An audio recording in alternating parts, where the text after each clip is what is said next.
Ada seorang anak yang setiap beribadah sholat, rajin ke masjid.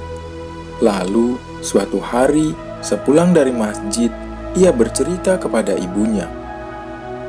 "Ibu, mulai hari ini saya tidak mau lagi ke masjid." "Kenapa?" tanya ibunya.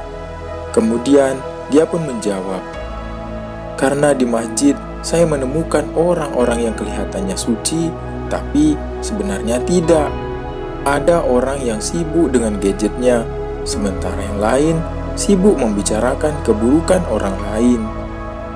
Sang ibu pun berpikir sejenak, lalu berkata, "Baiklah kalau begitu, tapi ada satu syarat yang harus kamu lakukan. Setelah itu, terserah kamu." "Apa, Ibu?" tanya sang anak.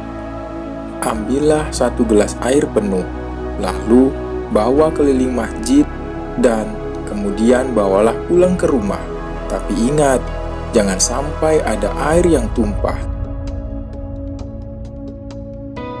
Keesokan harinya, setelah selesai melaksanakan sholat di masjid, sang anak pun langsung melakukan apa yang diperintahkan oleh ibunya kemarin, yaitu mengambil 1 gelas air penuh, lalu membawanya keliling masjid, dan kemudian membawanya pulang ke rumah dengan tidak ada air yang tumpah sedikit pun.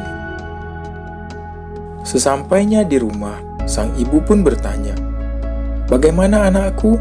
Sudah kamu bawa air itu keliling masjid?" "Sudah," kata sang anak.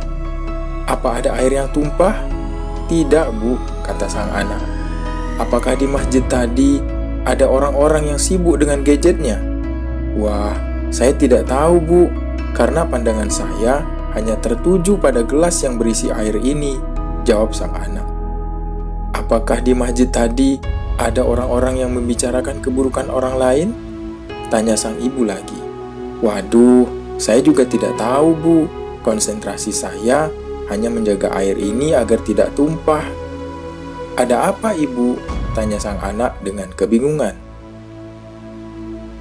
Sang ibu pun tersenyum lalu berkata, "Begitulah hidup anakku.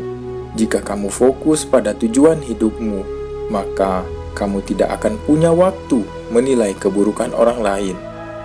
Jangan sampai kesibukanmu menilai kualitas orang lain membuatmu lupa akan kualitas dirimu sendiri."